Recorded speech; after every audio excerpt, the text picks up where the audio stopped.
Kunjabidhan.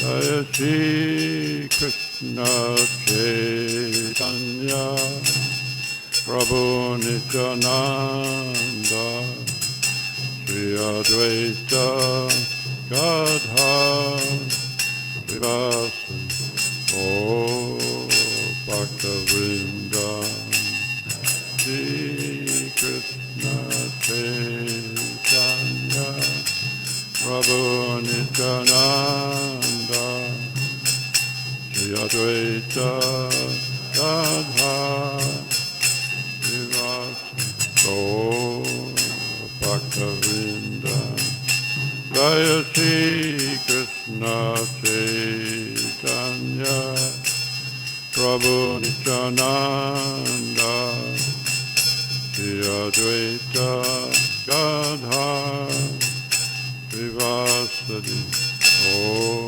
Bhaktavrinda Krishna Chaitanya Prabhu Nityananda Shri Advaita Gadadhar Srivasadi Oh Bhaktavrinda Hare Krishna Hare Krishna, Krishna Krishna, Hare Hare, Hare Rama, Hare Rama, Rama Rama, Hare Hare, Krishna, Hare Krishna, Krishna Krishna, Hare Hare, Hare Rama, Rama, Rama Rama, Hare Hare, Hare Krishna, Hare Krishna, Krishna Krishna, Hare Hare, Hare Rama, Hare Rama, Rama Rama, Hare Hare.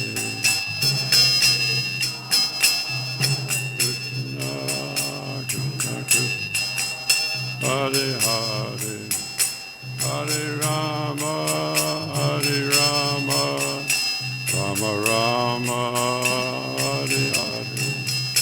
Jaya Shri Krishna Chaitanya Prabhu Nityananda Shri Advaita Gadadhar Srivasadi Oh Bhaktavrinda Shri Krishna Chaitanya Prabhu Nityananda Shri Advaita Gadadhar Srivasadi Oh Bhaktavrinda Jaya Shri Krishna Chaitanya Prabhu Nityananda Shri Advaita Gadadhar Srivasadi Oh Bhaktavrinda Chaitanya Prabhu Nityananda Shri Advaita Gadadhar Srivasadi Oh Bhaktavrinda Hare Krishna, Hare Krishna, Krishna Krishna, Hare Hare, Hare Rama, Hare Rama, Rama Rama, Hare Hare.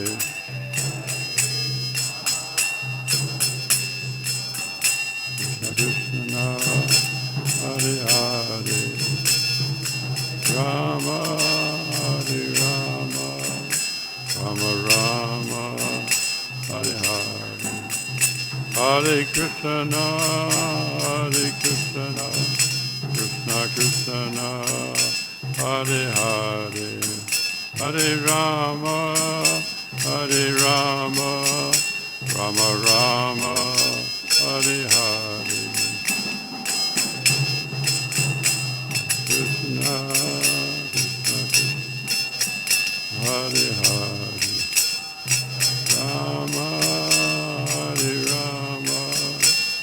Rama, Hari Hari. Jaya Prabhupada, Jaya Prabhupada, Jaya Prabhupada, Prabhupada. Jaya Prabhupada, Prabhupada,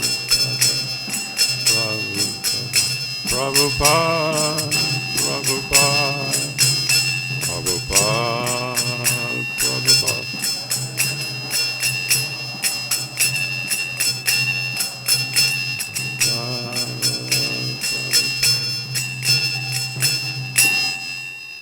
Jayam Vishnupad Padmansa Bhavgacharya Sota Sata Sata Sri Samad Divine Grace Srila A.C. Bhaktivedanta Swami Srila Prabhupada Jayam Vishnupad Padmansa Bhavgacharya Sota Sata Sri Samad Divine Grace Srila Bhakti Sidhhanta Saraswati Maharaj Srila Prabhupada Jai Namacharya Sri Haridasa Gaura Ki Jai Hermesika Ho Sri Krishna Chaitanya Prabhu Nityananda Sri Advaita Gadadhar Srivasadi Gaura Bhaktivinoda Ki Vrindam Ki Mayapur Dham Ki Dwarka Dham Ki, Munamaya Gangamaya Ki, Samaveda Bhaktivinoda Ki, Sri Radha Madhava Ki, Astashakti Ki, Sri Panchatattva Ki, Sri Lord of Sringadev Ki, Srila Prabhupada Ki, Gaur Premanandi, all glories of Samala Bodhis, all glories of Samala Bodhis, all glories Sri Sri Guru and Puranga, all glories of Srila Prabhupada.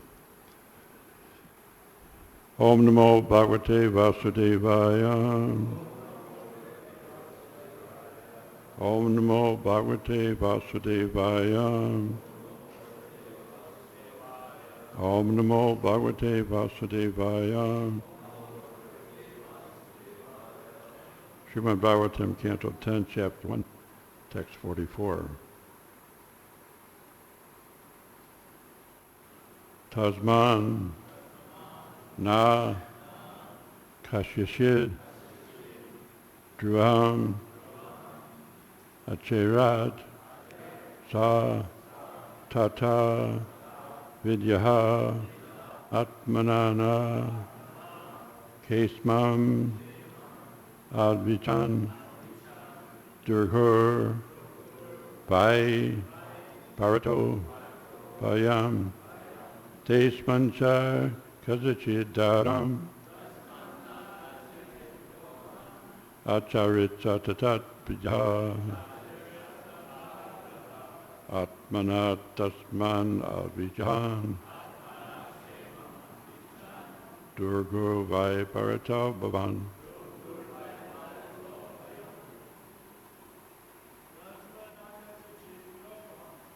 Tasmayan charitvaya.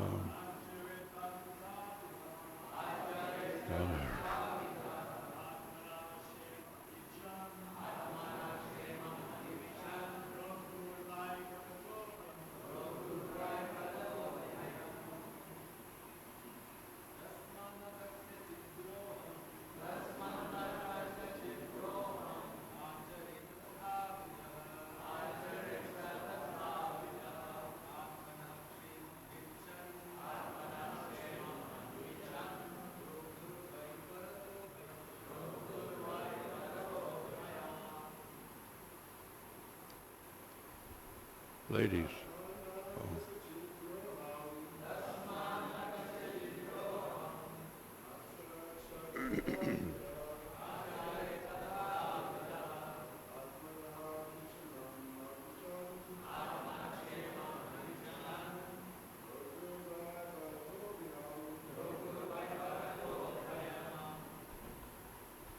Ladies.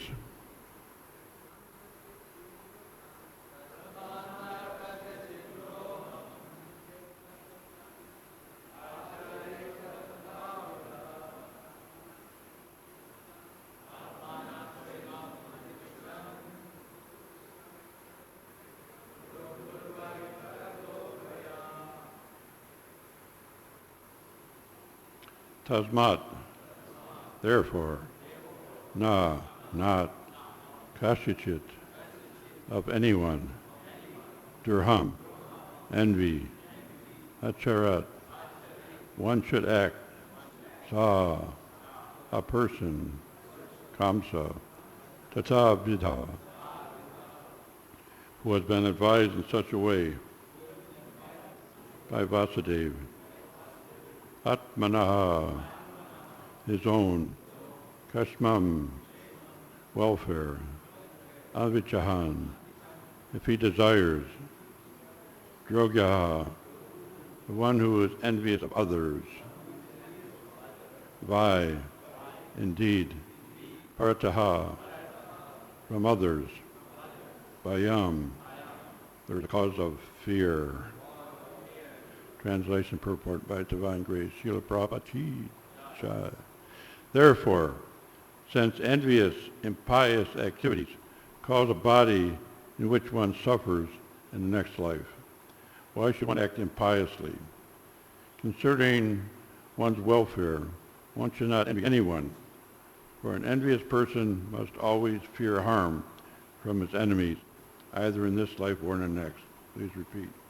Therefore, since envious, impious activities cause a body in which one suffers in the next life, why should one act impiously? Considering one's welfare, one should not envy anyone, for an envious person must always fear harm from his enemies, either in this life or in the next.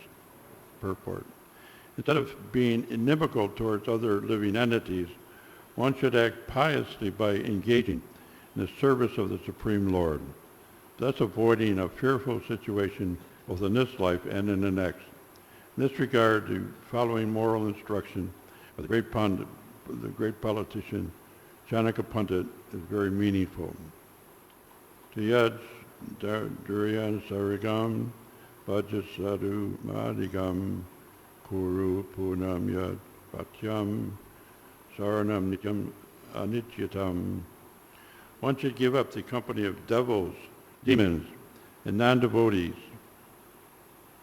and should always associate with devotees and saintly persons. One should always act piously, thinking that this life is temporary, and not be attached to temporary happiness and distress. The Krishna consciousness movement is teaching all of human society this principle of becoming Krishna conscious and thus solving the problems of life forever. Taktiham Panarjanma Natimamata Shivarjuna. Srila Prabhupada Ki Jai. So good moral instruction. Prabhupada's given us a direction for life and how to be successful in life is always think of Krishna. Never forget him and never act envious or impiously or associate with any people of that kind. But unfortunately, the world is 99% of envious, disranged demons, and the Krishna consciousness is certainly spreading around the world. But if you take the ratio of the human society and how far we are from conquering the entire world, we're just beginning. Now it's predicted, of course, that the movement will take over government positions and become the excelling movement around the world next 10,000 years. So there's big strides going on all the time. New temples opening and new devotees taking initiation and people becoming more friendly. But the past is something that we don't talk about much in Krishna consciousness. The forerunners of our movement had to go through some heavy austerities.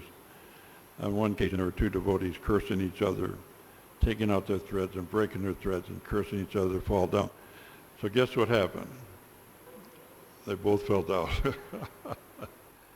So anyway, we don't want to do that. We don't want to break our thread and curse anybody. You can break your thread and curse yourself to be a devotee. That's impious.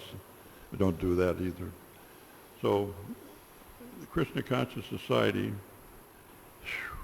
is a saving grace for the whole human society. And we look on the activities of Vasudeva and his sister and understand that envious people are there from the very beginning.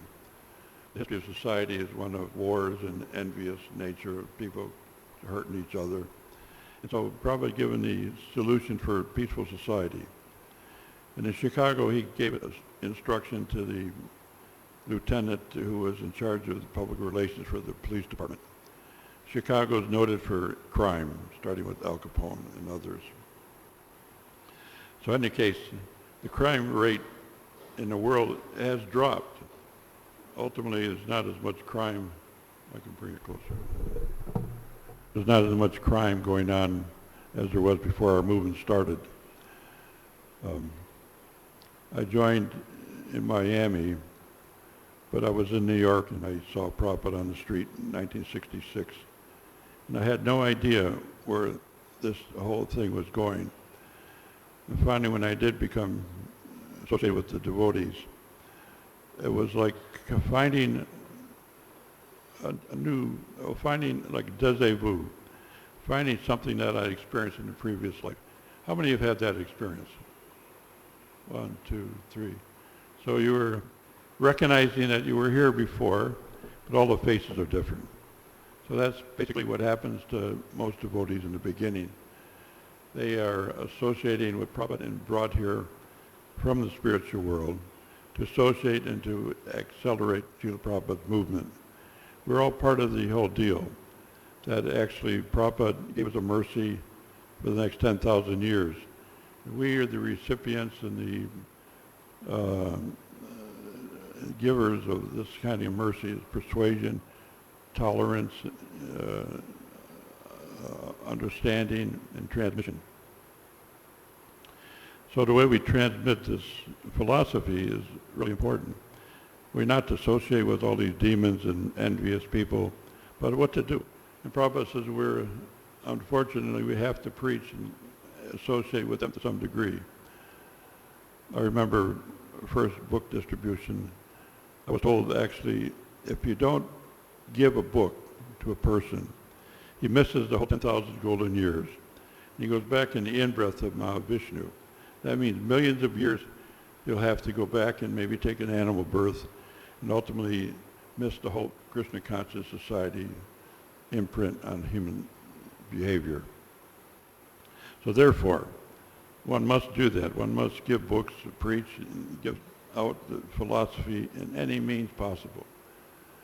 So for my own direction, I'm doing that in making new books, illustrated, with many paintings and new visuals.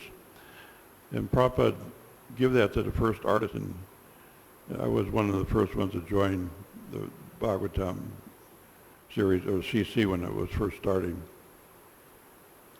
In any case, he said that the artists are the biggest preachers because the paintings are the things that sell the books. And that was certainly the key, and it was a new thing. Because generally, authors don't rely on artwork. They just rely on their own words. And so the words that are coming directly from the spiritual world through Prabhupada are accelerated by these visuals. In any case, it works. And I've seen that once you start on this pathway of illustrating these different activities of the Supreme Lord, ultimately, it's so rewarding. It's so nice to see these things develop, and ultimately it's done by automatic process. Basically, it just comes, it goes, and happens. Prabhupada didn't care really much about the fact whether whatever you're doing, the activity of painting or writing, distributing books, cooking, whatever the activity is, ultimately you're connected with Krishna. If you're living in Mayapur or Vrindavan, you're definitely connected with the Supreme Lord. And if you're in Krishna consciousness, Prabhupada says you're in Vrindavan and Mayapur. There's no dispute about the fact that ultimately we're saved from the moment of, as soon as we start preaching an envious situation, ultimately your Krishna conscious rides over these people, and you can tolerate anything and just distribute knowledge. I met a guy who, and this is like a wonderful experience for me. I've always been looking for an atheist. I might have mentioned this before, but I found when I was out last in my hometown, I met a guy carrying a big book. It was a big book, bigger, twice the size of Bhagavatam. In the book, the title of the book was who's who who's who in hell. His name was in the book. So there's a book of people who are hellish and envious, and they got their names in the book. Our name is in the Christian Conscious Society log book. In any case, I tore into them one program after another. They don't believe in incarnation, transmigration. They don't believe in anything. They don't believe in God, and he didn't either. So when I questioned him about what do you see around you, what's making this whole system work? It may be quiet and peaceful and going silently, but it's understood there's a divine intelligence working ultimately. You have to understand that. And there's been a program where many scientists are starting to incorporate philosophy. It's starting to happen. It's slow, but it's a steady process. But if you question a discerning person who questions anything, has to understand one fact, that Christ is behind everything that moves, doesn't move, born, not born, everything that exists or doesn't exist, Christian's manifestation. So by knowing this, ultimately we become maybe a little bit more like Vasudeva in the treatment of how we handle a demon. And so in this case, Kamsa is ready to chop off the head of his sister, who was actually a niece, because she's with Kamsa's uncle. In any case, the curse Vasudeva understood from the curse that there would be 8 sons. So he knew beforehand that he had a job to do, that he was going to be able to bring these babies into the world. And whatever the karma was, it would take place ultimately anyway. So karma is the position of why people are understanding a little nature about what happens in the material world. That by the results of karma, everything takes place. One of my cousins had a little girl who was hit by a truck. And he was here recently trying to understand a little bit about the movement. In any case, karma runs to the point where if a person dies young, karma for that life is taken care of. And I told him about the idea, what do you think now is what's going to happen in your next life. Whatever your thought is, whatever you want in terms of desires, ultimately that fructifies in your next life, as we know. So ultimately, we are in bodies that we wanted to have from a previous life existence. Either by force or by desire, ultimately we're here to preach. Basically, that's our mode. So Vasudeva was understanding the fact that he had to save the situation. Prabhupada describes it as the ultimate smoother, one who's understanding how to adjust a situation. So if we get in a situation, same as Vasudeva, you got to think really fast on your feet, because sometimes there's near-death experiences, and whatever move you take, it has to be done properly. So same thing when you're preaching. You have to give the knowledge in a way that's acceptable. You don't force it down anybody's throat. There was a cartoon that Prabhupada was shown. It showed a boy with 2 colored socks and 2 colored shoes, dressed like the brahmacharis used to be in the beginning. Unfortunately, that got better, unfortunately. So in any case, it shows a guy, devotee, given a book, and there's a scuffle, a big cloud around it. And then there's just a hand, a shoe sticking out, and then a book. And the next picture, the guy's got the book shoved in his mouth.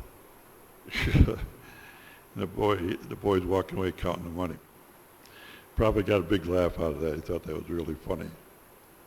In any case, forceful techniques were being used and still probably happen to be used now in distributing books. Prabhupada's books went out so fast. It was like an epidemic. And there were devotees approached by encyclopedias. I tried that once to sell encyclopedias. It's absolutely hopeless. But they were astounded by the rate of distribution, that because the brand new books are going out so fast. Remember, they printed 1 million copies of Back to Godhead in July, of 4th of July celebration in America. So Prabhupada's expectations, he said, is exceeding anything I could have conceived about.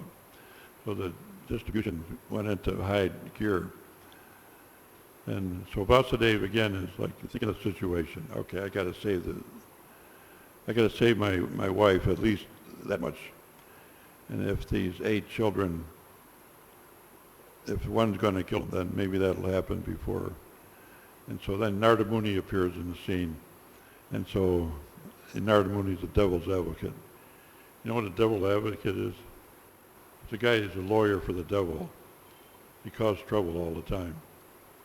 So they're devotees like that. They're troublemakers, and they do all the worst things to make you. It's impediments that, and it's happened to me so many times, that devotees go out of their way to try to stop all your activities. If you're anything creative, or whatever your association is with the Lord, whatever you're doing as Krishna conscious activity, there'll be somebody to try to trip you and make you fall. It's just the nature of the game. Like Prabhupada says here, whatever activity we do in this life will become what happens in the next life. So we carry that with us. Whatever you were in a past life, it's something that exceeds the limit of a devotee's activities, and you're conditioned to a certain degree. It's like Prabhupada gave the example of the fan. You unplug it, but still moving. And so the same thing with our material activities. It's still moving around slowly. But gradually it takes, Prabhupada was asked, how many years does it take, or how long does it take before your activities purify? Satsrupa asked a question to Prabhupada. He said, 7 years. 7 years means activities in Krishna consciousness and chanting will overpower all karma and all activities from our previous lives, more than one. All our previous times in different material bodies. So therefore, like Prabhupada's saying here, do it in this life. No impious activities, no envy. And unfortunately, I noticed that in the early years, there's so much envy and people are causing so much trouble. And I was a brand new devotee, and I understood that Prabhupada knew ESP, communication with the mind. So we were giving him a tour of the Dow studio in Los Angeles, and he's standing right next to me. Without asking, I just put that thought in my mind. Srila Prabhupada, I thought I joined a religious organization. What's happening here? There's so much criticism, backbiting, and knife stabbing in the back. What is going on? I thought this was a religious movement. Prabhupada looked at me, smiled, and waved his head back and forth. And the message came, you'll see very soon. He didn't say it, but it came through my brain. 2 weeks later, I found out that all our leaders weren't chanting. They had the bead bag as a hand warmer, and the decoration, but not chanting. Prabhupada knew that. He understood the problem with our society is my leaders aren't chanting, they're not following the program. And so they fell down one after another. So many sannyasis left the movement. I asked Panavisa, how is it you got so close to Prabhupada? And he said, well, I understand what Prabhupada wanted. He wanted books out, he wanted to do temples, and I just followed the pattern of what I knew he wanted. And so I did that. And I report back to Prabhupada, and I got a communication with him. And I asked him for sannyas. Krishna was getting sannyas, and others, his friends were all becoming sannyas candidates. So he said, okay. He kept insisting. And by the time he was ready to take sannyas, Prabhupada gave him the danda. Said, here you are, I hope you can maintain it. I have some doubt. And sure enough, of course, So nothing worse than falling down from a high position from sannyas or guruship. We had our experiences, our movements growing, and growth pains, ultimately we have to progress beyond the negativity and just think positively and act piously, as we find out here. Now Vasudev saved the situation. I mean, Kamsa was very favorable beforehand, and so ultimately he was driving a chariot and he was happy enough to deliver his sister to their new home. But then when that voice came, ultimately it changed everything. So he was ready to cut her head off on the spot. Narada Muni, as the devil's advocate I was mentioning, he accelerated the activity because he wanted Kamsa to get more sinful activities under his belt so that Krishna would come before as soon as possible to solve the situation. Because ultimately Mother Bhumi was approaching because of all the impious activities and the demons on the planet. Now today is not much different, and our movement is the sharpened sword to stop all this. I mean, there's no government without demons running it. And so that's the nature of the politics, that people rise to a situation and they reveal who they are. Ultimately, power is distributed amongst the demons first. Just as the nectar was supposedly going to be given to the demons, Mohani Murti gave it to the devotees, the demigods. So same thing here. We are in a position by which we can do something to change society. And think about it. Any way you can do it creatively, any way you can do it in your preaching, anything you can do in any way possible to make this movement grow and prosper and affect more people is important. So, back to Narada Muni. Okay, so he approaches Kamsa. He says, well, because he gave away the first baby, went back to Vasudev. And he was still waiting for the eighth child to appear, and he was waiting. He's going to let all that happen periodically. In any case, Narada Muni said, listen, any one of these children can be Vishnu incarnation, so you better take care of that. So he started killing them all and killing all the other babies that were born at that time. A demon can do anything. They can do anything, even kill their mother, father, brothers, as different politicians and kings have led the way in demoniac nature. So if we still have remnants of anything impious or anything attaching from previous life, just chant. I've been asked a question, how do we improve my Krishna consciousness? And so the answer is go deeper, chant more, go deeper into your realizations, go deeper into your study and reading, go deeper into your act of serving Srila Prabhupada, and ultimately you come out really on top of the whole situation. And Krishna will help us and accelerate the program of our Krishna conscious passage through this material body. So I was understanding that there's a backing on these cursing goes on in almost everybody there's a situation, a study done by psychologists and people who do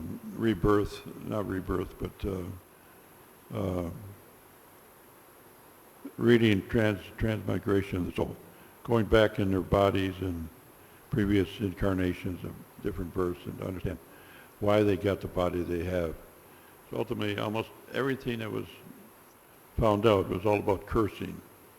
Like these two devotees curse each other. The cursing works, so we don't want to fall into that trap because ultimately it rebounds like a boomerang. Sometimes a cursing could take place and give it a heavy reaction. So Vasudeva saves the day, but then Narada Muni stops the whole trip and causes the problem to fall down. And so these 6 first kids, Kaumanidi was Hiranyakashipu's next birth, and then Kamsa, and then ultimately go back. So Kaumanidi had six darbas. I might have mentioned this before, but it's interesting, the background on these kids being killed. that they were cursed from a previous life by Kalmanidi, because the sons asked the benediction of Lord Brahma to get the benediction of what Hiranyakashipu had, their grandfather. And so when Kalmanidi found out about it, you transgressed my position, you went over my head, now you're going to die by the hands of your father, your next father, which is Kamsa. So it was cursed that he would go, you would be born into the demon, as you'd be born in bodies in the material world, in Devaki's womb. So there's 6 of the kids that were destined to die instantly, but it was all by the hands of their father. So as the story goes on, this whole envious situation, I'll tell a story that's interesting. In Vrindavan, anybody not been to Vrindavan? Never been to Vrindavan. It's only a couple. In any case, there was a time that I made drawings for the GBC committee at that time, beginning right after Prabhupada left, to make bronze dioramas for the Samadhi. Sarab Maharaj approved it. He's another special case where he designed everything from scratch and then ultimately comes back to Vrindavan and dies the next day. So we're liberated in these bodies as devotees. So in any case, I was trying to make these dioramas in relief form, bas relief. And a devotee next to me, we're having a meeting about how to do it. So it used to be Sarab and I doing all the design work for the Samadhis, both here in Mayapur, or both Mayapur and Vrindavan. In any case, then after they left, Sarab and Ganarnava left the movement, or left Vrindavan, and the whole thing stalemated. And so then, after some years, I think 3 or 4 or 5, maybe 5 years went by, nothing happened. And so suddenly 2 vultures landed on top of the Samadhi in Vrindavan.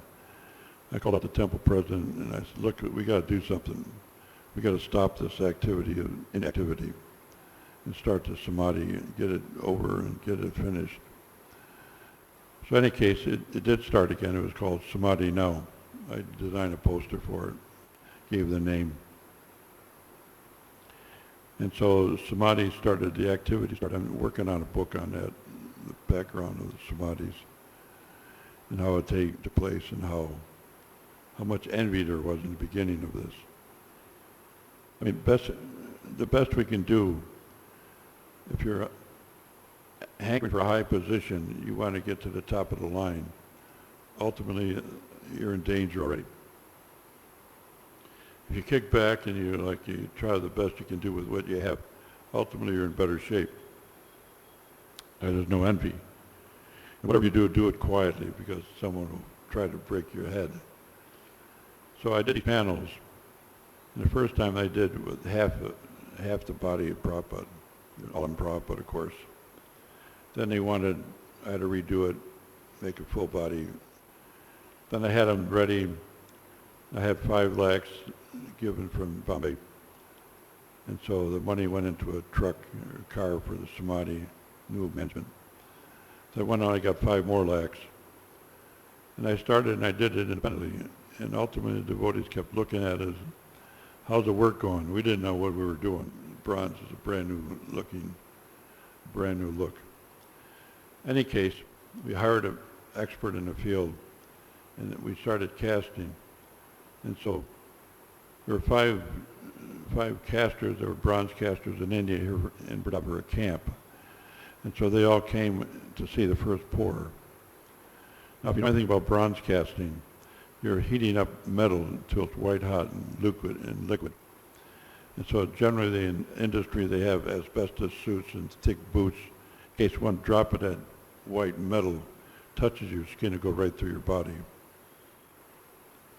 So we had the asbestos suit, we had these heavy equipment, And these two guys that came from town to do the pour came and they did the job in gumshoes and barefooted, not even afraid about what they were doing, because they're pouring metal all the time. In any case, the 5 guys that were there watched the whole process. And at the end, we opened up the first mold and it came out perfect, perfect detail.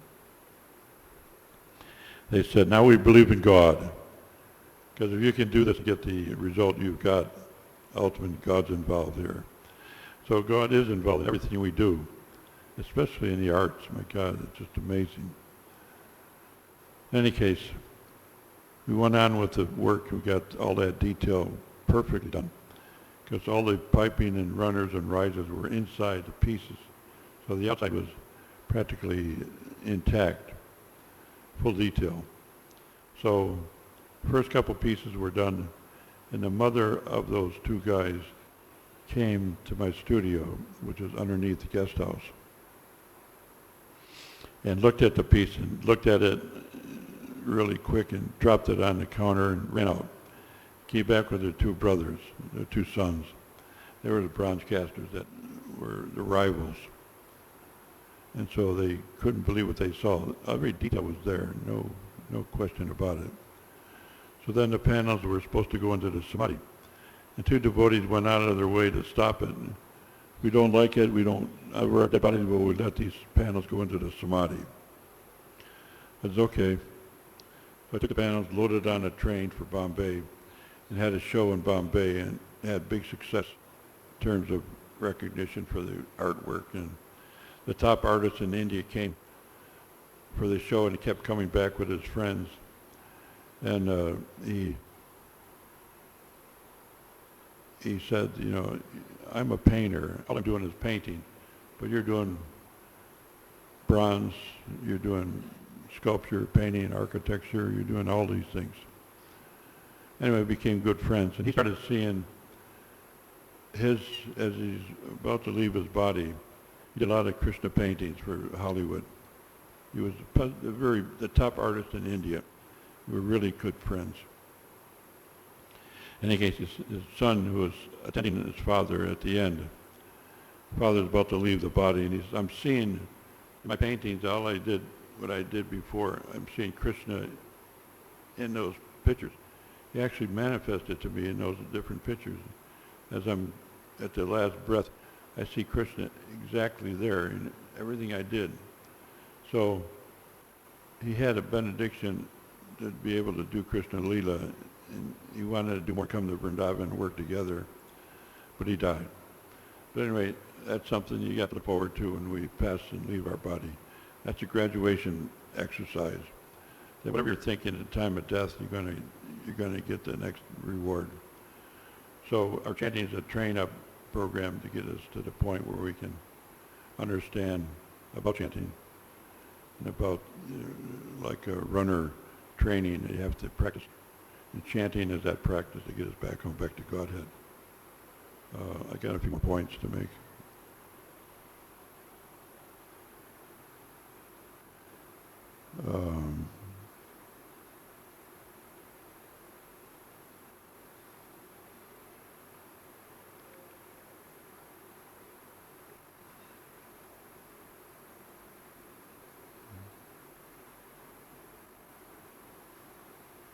Like I was mentioning, transmigration is always working, there's no doubt about it. And then at Karmi, they asked me one time, and Prabhupada was asked also about the same thing, is there any sex after death? And Prabhupada, of course, there's so much. Every different body you get is going to be the same kind of deal. You're going to get a chance to express your desires in that way. And when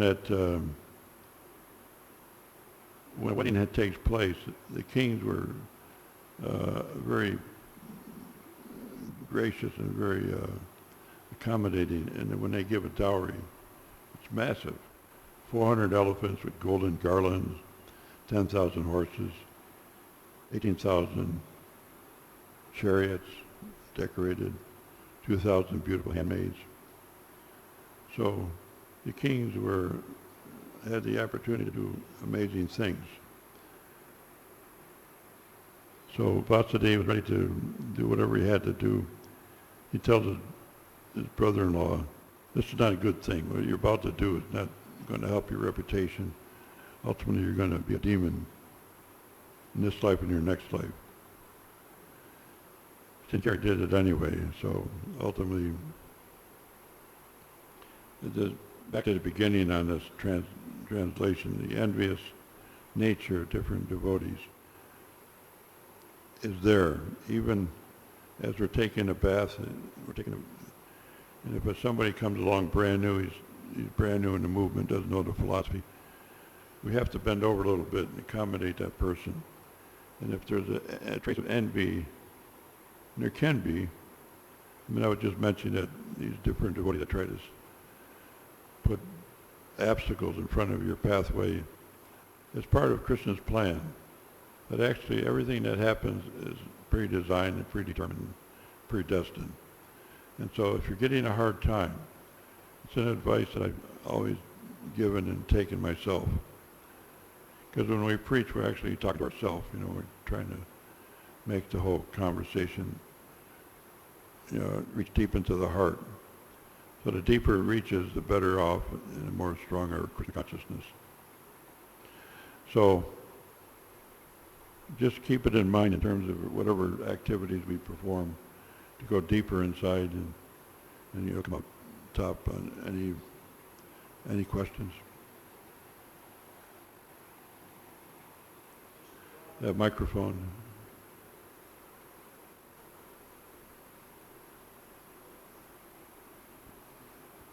In the beginning of the class, you were mentioning about the artwork in Srila Prabhupada's books. I just wanted to relay some story about it. In the very beginning of my Krishna consciousness career, I was allowed to go to the airport like a couple weeks in and distribute books. And what I put in my bag are books that I had never seen before.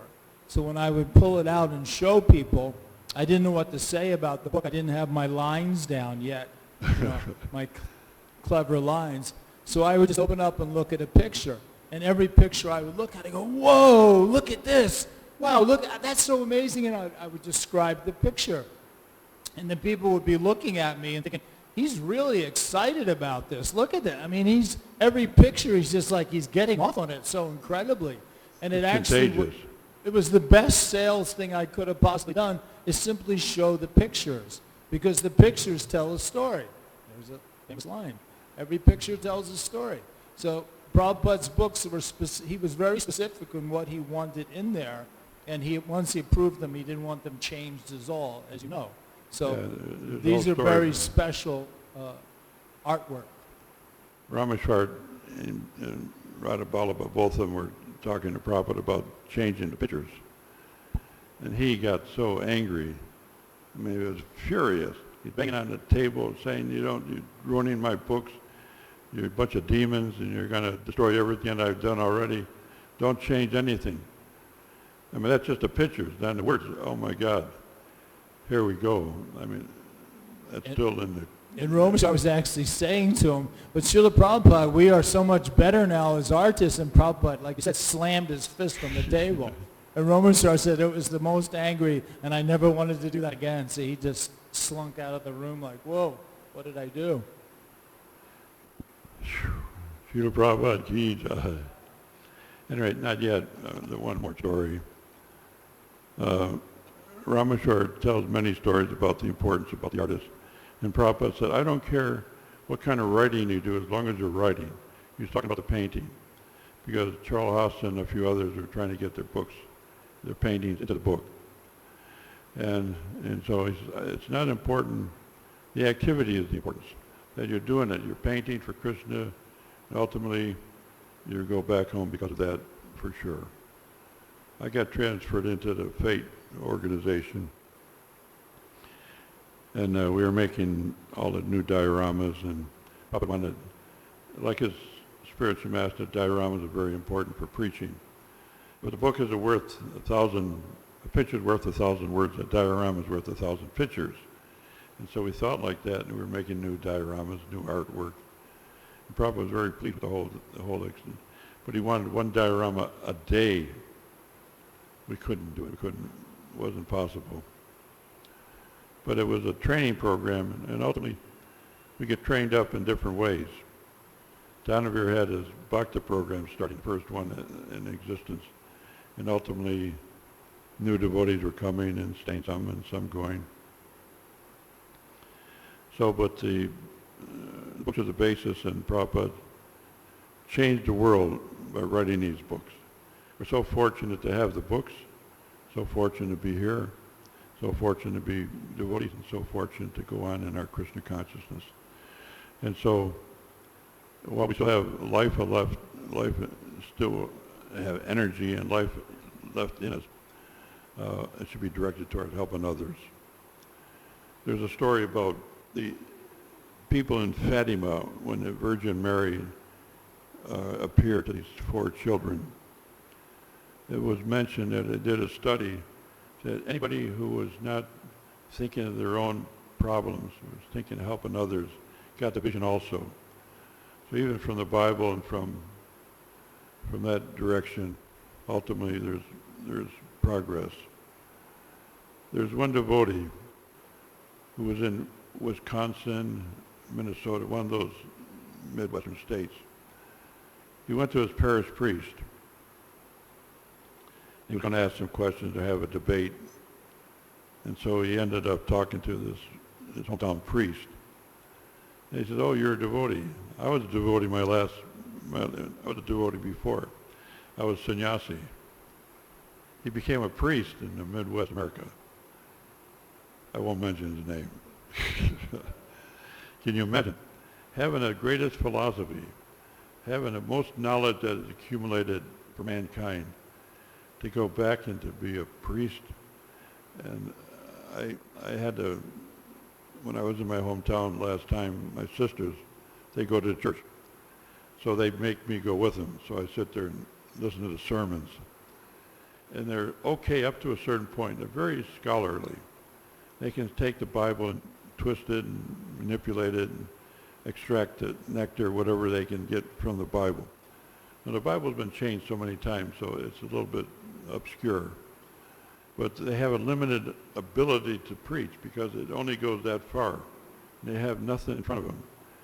They had sessions later about how to expand Christianity. And so I went to a couple of them, and I started making comparison between the two ways. I said, I've been studying India's philosophy for the last 40 years, and there's some parallels. We both chant on beads. We both praise the Lord and pass the ammunition. But ultimately, I could make a dent in their consciousness. It's just one down the road, one way, and when they become a priest, it's solidified.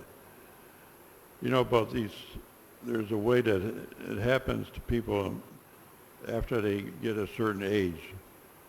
Everything solidifies and they can't move so fast. And so many things happen at that later age. But the brain solidifies. That's why Prabhupada had to preach to young people. Because I preached to a bunch of old-timers in my hometown. The Kiwanis and the Knights of Columbus and these different organizations. Anyway, I preached anyway, I tried. The first thing I said, you can work your whole life and earn a certain amount of money. If you don't work any part of your life, you're going to get the same amount of money. Oh my God, man. These are guys that are all retired and worked so hard in their life and try to give, they could, whatever they could to keep their family going. But that's not enough. Later in this chapter, in the next chapter, about the Kaliya, and that's in the 15th chapter, Prabhupada talks about baby worship. It was Prajuna's wife was the one that asked a question about, is it important to take care of your child or do it service? And Prabhupada brought on this baby worship. And so that became known all over the world. That actually your children are your deities, and you worship them and smother them with as much affection as you can possibly do. In the very beginning, which gives them the spirit of Krishna consciousness and imbibe from the very beginning. And then ultimately stay close to them and nurture them and give them everything they need. Then at a certain age you become their friend and instructing. So we have to take care of our own. And so that's where charity begins, at our own home. And so then ultimately we can go with a background of strength to go preach to others outside our movement. Any more? No more stories? Okay, I will end here. Srila Prabhupada ki jai. Go Premanandi. Adi Adi Bo.